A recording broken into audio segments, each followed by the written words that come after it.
Michel Morin, prior to founding Cosmotech, which, as we mentioned, is a digital twin simulation software vendor, he was chief scientist and corporate vice president at French utility giant Veolia, a former full professor of computer science at École Normale Supérieure in Lyon, and a number of other academic and important posts, including as an Eisenhower Fellow and an expert at the OECD Working Group on Artificial Intelligence. So a great guest to come on and talk to us about some of these technologies indeed. Michel, thanks so much for joining us. Thank you so much for inviting me. It's a pleasure. So Michel, just, obviously in the run up to you joining us, we've, if you're playing bingo, we might have heard the word digital twin simulation a number of times coming up. But, why don't we start, as your company is specialized in this, what we might mean by that, or what it means at least for Cosmotech, and let's go from there. Yes, it's a very good question, because a lot of people, and that's normal, it's a new technology, a lot of people are using these terms, but sometimes they mean something very, very different. And it comes from the fact that it started in a way, let's say a decade ago, and then it evolved in different directions. So classically, when people think digital twin, they imagine a physical object. It can be a machine, it can be an engine, it can be whatever. You put sensors, and you have on the fly, in real time, a replica of the state of the equipment.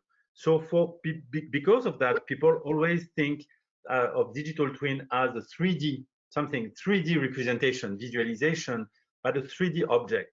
But it evolved a lot to the point where now when we speak digital twin, we can talk about an organization, and an organization can be a plant with machines, with parts, with people, with processes, with stocks, with, or maybe different plants. So the thing we talk about when we talk about a digital twin at Cosmo and a simulation digital twin is a twin that represents a system, its globality, and for which, because there is this name simulation, you have the possibility not only to know the state of, let's say, your supply chain or your plant or your shop floor, but you have the possibility with this twin, even if it's extremely complex and heterogeneous, to simulate it, to run simulation, to forecast, to see what may happen if you do this or that. And the last point in this short introduction is to say that it was funny with the poll, because there were the AI part and digital twin, but digital twin, simulation digital twins are AI. What is behind is AI, hybrid AI. But so we are in the two buckets in a way. Yeah, absolutely, and we knew that in some ways we were separating technologies that can't be separated. But sure. It's good to get the read on the audience there. But thank you for that. We're talking today about Future Factory and looking ahead, and so we're trying not to dwell too much on semiconductor and other disruptions we see. But nonetheless, when has there ever been a period of more production disruption as we see right now? And I wondered, given the data, given what we're seeing from that, in that volatility, is it already the sort of thing that this sort of simulations can help us with, if not today, but preparing for the future on that? Oh, sure, but it's already there, because when you have volatility, let's say volatility in the demand, but it can be also a lot of uncertainty that you have ahead of you. If, I don't know, a country is down because of a pandemic, well, this can happen, And well, if this happens, how is it going to affect your production? How can you manage that? How can you optimize your production because of that? So you have a problem, which is the complexity of the system you manage and the uncertainty and volatility. For example, volatility of the demand is a big uncertainty. If you want to be able to address this, you have to have visibility, right? You have to be able to see what may happen. Even if some unexpected event happens, you want to be able to know how your system is going to react. And simulation digital twins, we are currently using them for that. We are currently using them in different contexts, in particular in the automotive industry, for being able to optimize a sequence of decisions in the presence of a big uncertainty, for example, volatility. So we represent the system, we represent all the aspects, and then we run hundreds of thousands simulations to find which way to organize your system, organize your production, for example. It can be for a set of factories, it can be inside one factory. You have the possibility to run these simulations and to put in the simulation the unexpected events with probabilities. And then you can see which one is the most robust to the volatility. You can find the best in the context of uncertainty. We talk often about issues of quantity versus quality of data. I don't think we have issues with quantity, but certainly it does seem to be, there are challenges in getting, for example, data from some dumb machine, so to speak, or making sure this data is reliable or useful. What do you think the industry can do to optimize this, to really unlock that AI potential that we're hearing so much about? It's a great question, and I would say there are two different answers. I mean, the first point is data is great, but you're not interested in data. You're interested in the value you can get from data. And rather than gathering all the available data, what you have to look at is what is the data you really need, which granularity, where, when do you need this data? And if you want to know that, what you have to do, I mean, there are two options. You can start and saying, okay, I'm going to gather everything, and hopefully at the end of the day, I will create value from that. And to be very transparent, a lot of companies did that. And sometimes they are not so happy because they spend a lot to gather the data, organize the data, they don't have the value. Or you can go the other way. And what is the other way? You look at the problem you want to solve, right? I want to optimize my production line. I want to optimize the way I do the maintenance of my machines, because it's one thing to know that one machine is going to fail in the next hour or the next three hours. It's another thing to be able to know what to do, how to organize the maintenance of the different machine. It has been mentioned, by the way, how can I organize that to have the lower impact on the OEE, on the productivity, right? So you start by running simulations, and you do what we call sensitivity analysis. So you modify some aspects. And if when you modify something somewhere, you realize that it has a huge impact on the problem you want to solve, then you know that there you need very, very refined data. So you first learn from the simulation and from the sensitivity analysis which parts of your system, it can be your shop floor, it can be your factory, which one is completely crucial, for which one do you need to have very precise, very specific data.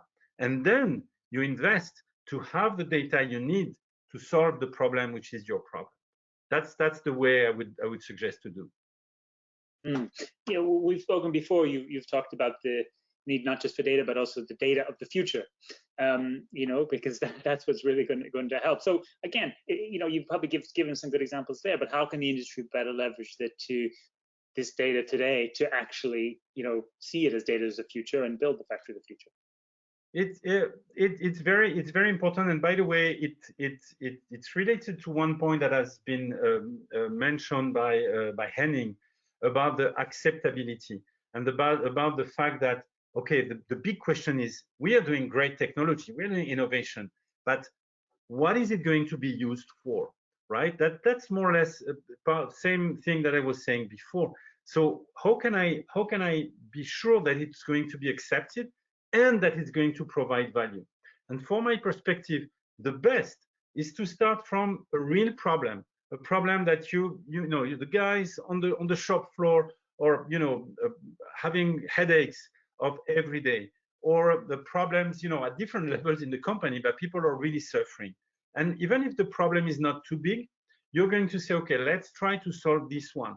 And then using the data from the future, it's not something that is abstract. You're talking to the person on the shop floor and you say, would it be useful for you to know more or less when this will happen in the future, to know what is the weak point today, not tomorrow or yesterday, today, with the exact thing that you're going to produce today, with the sequence to know where you're going to have problems. Would this data from the future useful for you? And if the answer is yes, then everybody will be happy for you working on that. You will have acceptability, and then you will have the possibility to go to the next step, to think bigger, because you would do two things. You would provide value for the company, and you would provide value for the person who is going to use these data that you're going to produce through simulation. So the company will be happy because there will be a return on investment, what we call the return on data. And the people who are supposed to use and to accept it are going to accept it because it simplifies their life. It helps them do their work much better, and then they're happy with that. We mentioned at the beginning, digital twins are AI, AI are digital twins. Can we look to digital twins as the place to build on neural networks as well, to in fact, generate AI machine learning out of the digital simulation environment to that imply, obviously apply it back into so-called real life application? Oh, sure, we are doing that. That's, in digital twin, we say that we are doing hybrid AI, because and you said I used to be a professor, but I'm not going to go that way. But in a nutshell, AI, you can use neural networks which are going to learn from data from the future, from data from the past, sorry, and simulation. These are the two legs of AI. But of course, with simulation, you generate a lot of data, and you can use neural networks to learn from the data from the future. And these, loops, positive loops in a way, meaning I have data, I use data to improve my simulation, I do simulation, I have data from the future, I can use neural networks to learn about my system and to have this positive loop. That's exactly the future in this case. Absolutely. Well, we might be caught in a loop in that, but I think it's a beneficial one, even if we're break outside of the matrix. Last question before we bring to our panel, because there's more to dig in, I think, with everybody else. One thing we know in the industry, product life cycles are shortening. But if we look across the supply chain, it's not always able to move at the same speed, I would say, with these changes. Do you see a way that this can be accelerated, integrated in the future factory environment? Well, for me, I would say then there are three things. The first one is now you have to have access to the technology is much and much simpler now, because you have these very big cloud platforms that allow to simplify the access, to unify the access for all the IT departments. And of course, it's something important. We have a partnership with Azure Digital Twin, because they're a very big player in the industry. They're not the only one, but and it helps, bringing that to reality and going to the scale and scaling up, because it's one of the very important problems. If you want to accelerate, you need to test, as it was said before, test fast, provide value, and these were the two other aspects: provide value to the company, provide value to the people who are using that, and then have the ability to scale. And these three things are, from my perspective, the key. Simply scale, first prove, provide value to everyone, and then go faster. Absolutely. Well, Michel, let's start picking that up with the rest of the panel. But firstly, I want to thank you for your time with us right now. And a reminder to our audience, if you want to read a bit more, Michel joined us last year on a live stream on AI and automation. So we dug a little bit more into that as well. And there's an article that we're putting a link to here to catch up with on some of that.